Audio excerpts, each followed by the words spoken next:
39 আর তোমরা তাদের বিরুদ্ধে লড়াই কর যতক্ষণ না ফিতনার অবসান হয় এবং দিন পূর্ণরূপে আল্লাহর জন্য হয়ে যায়। তবে যদি তারা বিরত হয় তাহলে নিশ্চয় আল্লাহ তারা যা করে সে বিষয়ে সম্যক দ্রষ্টা। আল বায়ান।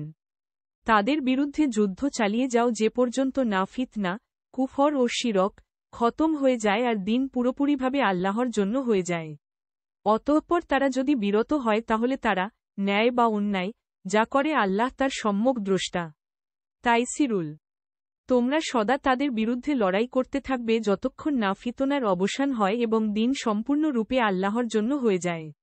আর তারা যদি ফিতনা ও বিপর্যয় সৃষ্টি হতে বিরত থাকে তাহলে তারা কি করেছে তা আল্লাহই দেখবেন। Mujibur Rahman. And fight them until there is no fitna and until the religion, all of it, is for Allah. And if they cease, then indeed, Allah is seeing of what they do. Sahih International 39 আর তোমরা তাদের বিরুদ্ধে সংগ্রাম করতে থাকবে যতক্ষণ না ফিতনা দূর হয় এবং দিন পূর্ণরূপে আল্লাহর জন্য হয়ে যায়। 1 তারপর যদি তারা বিরত হয় তবে তারা যা করে আল্লাহ তো তার সম্যক দ্রষ্টা।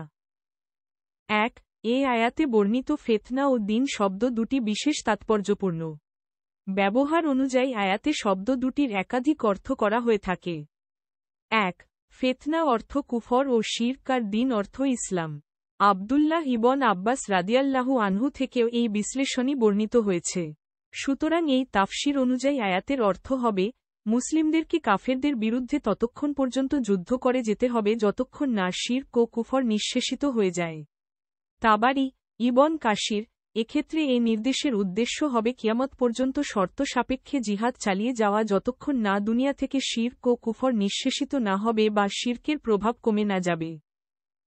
2 যা আব্দুল্লাহ ইবন উমর রাদিয়াল্লাহু আনহুমা প্রমুখ সাহাবায়ে কেরামের উদ্ধৃতিতে বর্ণিত হয়েছে, তা হচ্ছে, ফিতনা হচ্ছে দুঃখ দুর্দশা ও বিপদাপদের ধারা, পক্ষান্তরে দিন শব্দের অর্থ প্রভাব ও বিজয়। মক্কার কাফেররা সদাসর্বদা মুসলিমদের উপর এ ফিতনা অব্যাহত রেখেছিল যতক্ষণ পর্যন্ত তারা মক্কায় অবস্থান করছিলেন। প্রতি মুহূর্তে তাদের অবরোধে আবদ্ধ থেকে নানা রকম কষ্ট সহ্য করে গেছেন। তারপর যখন তারা মদিনায় হিজরত করেন, তারপরও গোটা মদিনা আক্রমণের মাধ্যমে তাদের হিংসা রশ্মি প্রকাশ পেতে থাকে। এ ক্ষেত্রে আয়াতের ব্যাখ্যা হবে যে, মুসলিমগণকে কাফেরদের বিরুদ্ধে ততক্ষণ পর্যন্ত যুদ্ধ করতে থাকা কর্তব্য, যতক্ষণ না তারা অন্যায় অত্যাচার উৎপীড়ন থেকে মুক্তি লাভ করতে সমর্থ হন। মুসলিম আপন দিন পালন করতে কোন প্রকার সমস্যার সম্মুখীন হয়। ইবন কাসির। 3 আয়াতের তৃতীয় আরেকটি অর্থ হচ্ছে, এখানে জিহাদ করার আসল উদ্দেশ্য ব্যক্ত করা হয়েছে।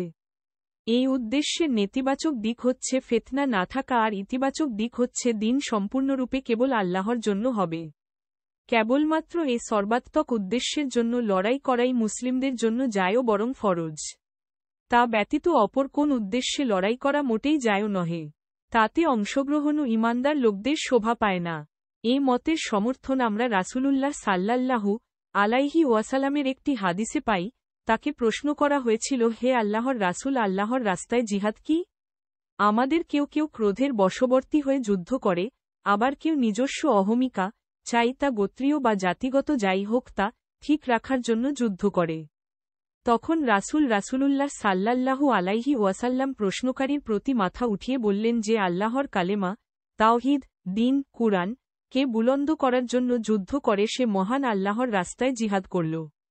বুখারী 123। কোন কোন মুফাসসির এখানে উপরোক্ত 3টি অর্থই গ্রহণ করেছেন? মুয়াশশার 39 তোমরা তাদের বিরুদ্ধে সংগ্রাম করতে থাক যতক্ষণ না ফিতনা, শিরক দূর হয়। 1 এবং আল্লাহর ধর্ম সামগ্রিকভাবে প্রতিষ্ঠা লাভ করে। 2 অতঃপর তারা যদি বিরত হয় তাহলে নিশ্চয় আল্লাহ তাদের কার্যাবলীর সম্যক দ্রষ্টা।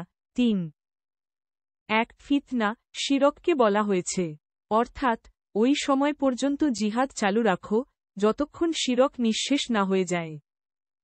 2 অর্থাৎ আল্লাহর একাত্মবাদের পতাকা সারা পৃথিবীব্যাপী উড্ডীন হয়। 3 অর্থাৎ তাদের বাহ্যিক ইসলাম গ্রহণই তোমাদের জন্য যথেষ্ট, আর তাদের গোপন ব্যাপার আল্লাহর উপর ছেড়ে দাও। তিনি প্রকাশ্য গোপন সবই জানেন।